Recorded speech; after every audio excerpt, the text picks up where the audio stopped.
Hello, and a big warm welcome to all new and existing viewers tuning in for the latest edition of TRBusiness's Adapt and Survive, a new and unique video interview series produced in response to the COVID-19 pandemic. Across the globe, travel retail is facing up to a new normal in the way it conducts business and communicates, as the landscape changes and the conventional rules of retailing are rewritten completely. Amid the turbulence and challenges, Adapt and Survive acts as an important voice for stakeholder engagement, allowing messages of courage, strength, resilience, and most importantly, innovation at a time when those messages are needed most. TRBusiness would like to thank all its viewers for their continued support of the series, and we hope you enjoy the videos. Should you wish to become involved in TRBusiness's Adapt and Survive series, please reach out to a member of the editorial team, the details of which can be found in the accompanying story. This edition, we speak to Matthew Greenbaum of International Shops. Please enjoy. Matthew, thank you for joining us and speaking to us today during this very difficult moment. First question, Matt, to you is, how are you? How are your loved ones in this incredibly unprecedented scenario we find ourselves in?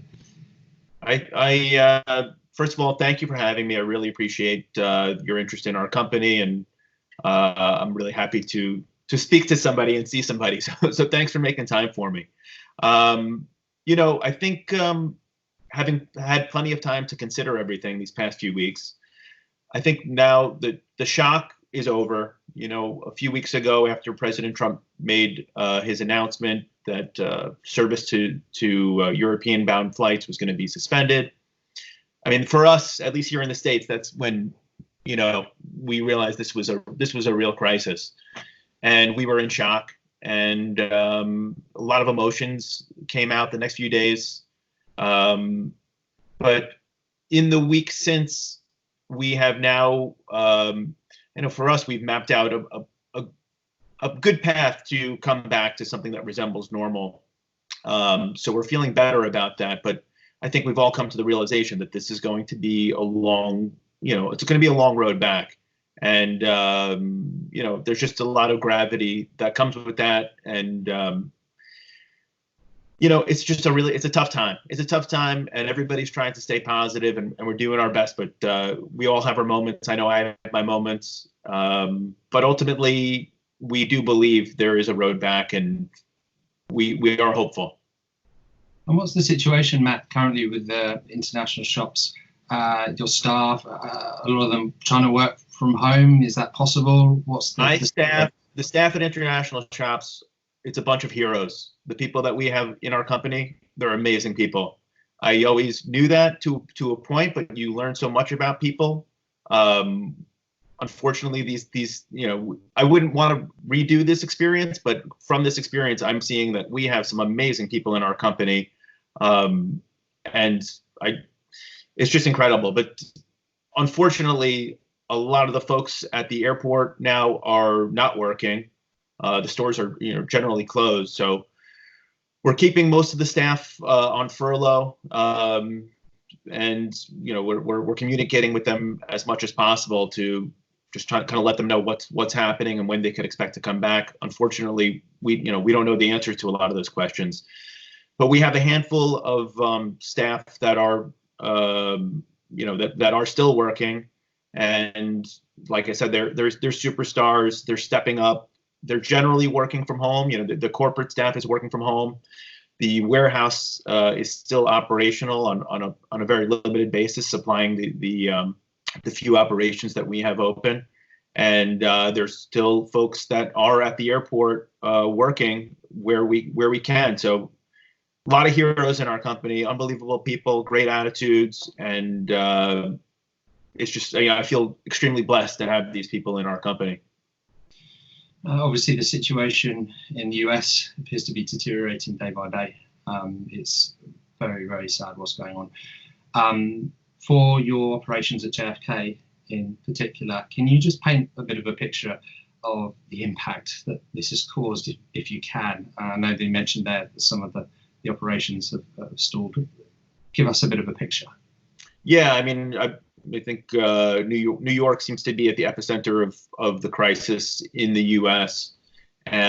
So we are operating at a very limited schedule at Terminal 1. Terminal 1 still has a handful of flights going out throughout the day, and because we're an essential service, we are keeping that operation open there because there are revenue opportunities still. So we've been partnering with the Terminal 1 management group to coordinate a very limited schedule to service the flights that are going out. But it's really limited, so it's sparse, but it's something. And every day we're adjusting a little bit to keep our costs down and make sure that we're providing the service that the terminal and that the Port Authority is expecting. So we're happy to do it. At Terminal 5 and at Terminal 8, we work with those landlords to agree on closing. We've closed those operations about a week and change ago, when there's virtually no service, no international service whatsoever. So it just didn't make sense to be open, and our landlord partners agreed with us. It just didn't make sense. So those operations closed. So, that's as much of a picture as I could paint for you. 1 out of 3 terminals that we operate in is open, and it's open in a very limited capacity. But it's something, and that's what we have right now. Now, Matt, of course, we know that the IAADFS has been urging airports across the US to suspend their minimum annual guarantee payments. What is your position? Have you applied to your partners for relief, financial or otherwise? Yeah, that's the consensus is, and I think the reasonable ask is that those payments, they really can't happen right now. And this is not my feeling or the feeling of a couple of operators or people in duty free alone. This is across the board. And I think that there is an environment of empathy and understanding right now on the landlord side. So we are having those conversations. They're getting traction. Those sorts of asks are starting to materialize. Across our different leases. We're starting to come to an understanding. But to be fair, the various port authorities that we deal with and the concession management groups that we deal with, they all have their obligations too. So we understand that everybody's under tremendous pressure, and I don't think anybody's going to come out of this winning. It's not about winning. It's about everybody trying to not lose too much. And I generally feel that there has been, like I said, an atmosphere of understanding, and we're making good progress on those conversations. Everything's just moving so quickly, and a lot of the airports are waiting for the details of what this Stimulus 3 really gets them. I know there was about $2 billion in money directed to airports, so I think they're trying to sort that all out themselves. But so far, again, there's an atmosphere of understanding, and we're making good progress, and those conversations are continuing to evolve.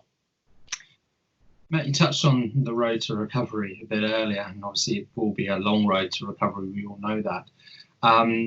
But for instance, what are you doing at the moment? What's International Shops doing to try and diversify the business at this time? Online, for example, as a conduit to increase sales.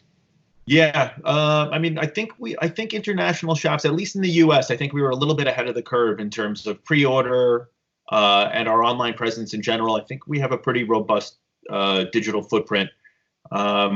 Just earlier this year, we went live with a WeChat official account, so we're communicating to the Chinese customers that we have.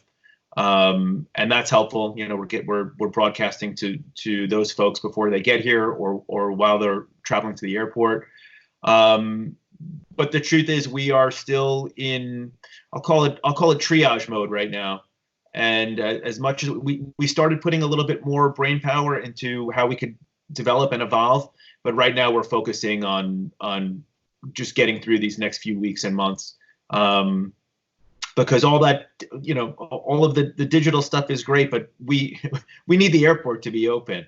I can tell you we have had conversations with a number of beauty brands about selling merchandise on to customers that we have from our airport database, and those conversations are getting some positive feedback too. So we'll see, but I think for now we're putting all of our resources on getting beyond this crisis. Mm. And you touched on the stimulus package that we know was announced by the US government last week. Indeed, as part of that, the Senate made the announcement regarding economic aid, and we understand that, as you mentioned as well, that airports are in line to receive some direct financial assistance. Given the amount, do you think it's a small drop in the ocean in the broader context of what is on the table from the government? And crucially, do you feel that any of that money will eventually filter down to concessionaires and those that really need it? I mean, I think everybody thinks the amounts that are directed towards them are probably not enough. It's a tremendous crisis. So I know the government's trying to work quickly, and there's a lot of interests that are clawing away at various lobbyists and other politicians to try to make sure that their industry or their specific business is looked after. Everybody's hustling for it, and like I said, I don't think anybody feels totally satiated at this point. So it's, as far as will it come to us? I don't know. I hope that, and my understanding is that the various port authorities are trying to get their head wrapped around how the money's going to flow, and I would assume that money will be used to backstop some of the MAG obligations that they were counting on. But I couldn't speculate. That's all I could speculate, to tell you the truth. I just don't know. It's very much a how long is a piece of string scenario at the moment.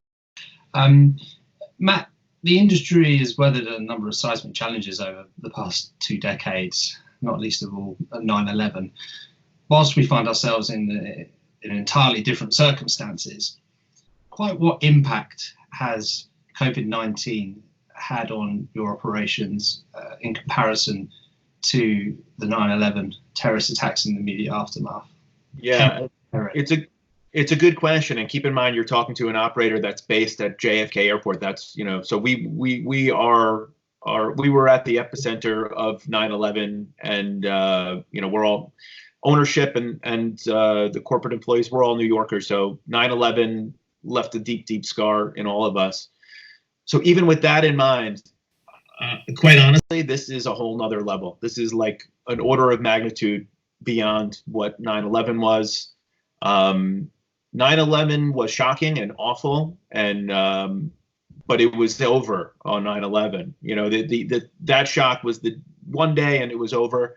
We, I think, as a country, we rallied. As an industry, we rallied. I think people felt that it was their obligation to travel again, just to show some unity and show that the terrorists wouldn't win, and we're going to keep moving on with our business and our daily lives. This is different. This is a invisible enemy, and it's something where everybody feels vulnerable right now, and it's a whole different thing. It's and in terms of the impact it's had on our business, this is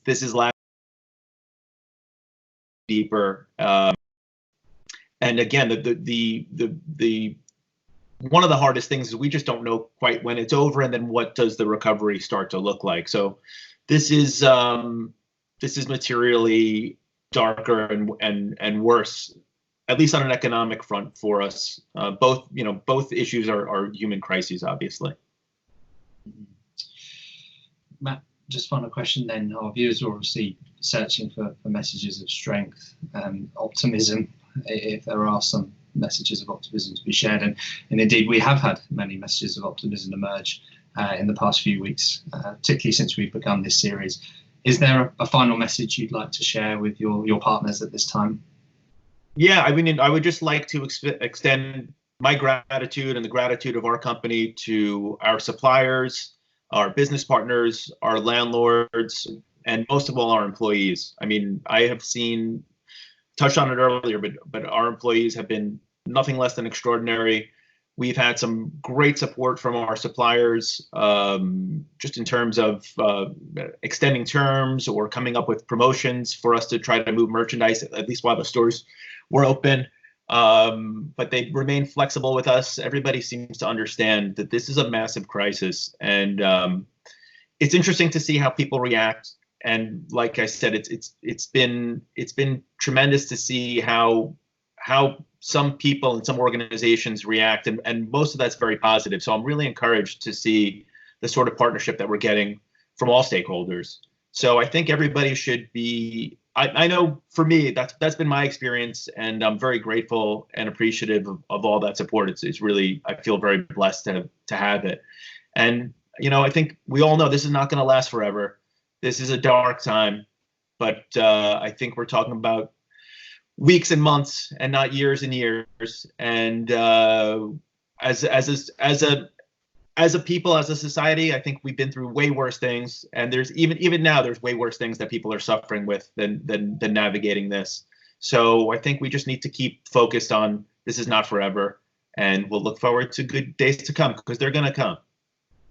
Yeah, I'm sure everyone will concur with those messages, Matt. And I think the industry has the strength and ability to bounce back like it's done many times, and we certainly share those sentiments. And we wish you and your staff and your customers all the very best moving forward in the immediate term. And ideally, we'd like to catch up in better circumstances. Yeah, we're supposed to be doing this in Orlando right now. That would have been a lot more fun. We were indeed, Matt.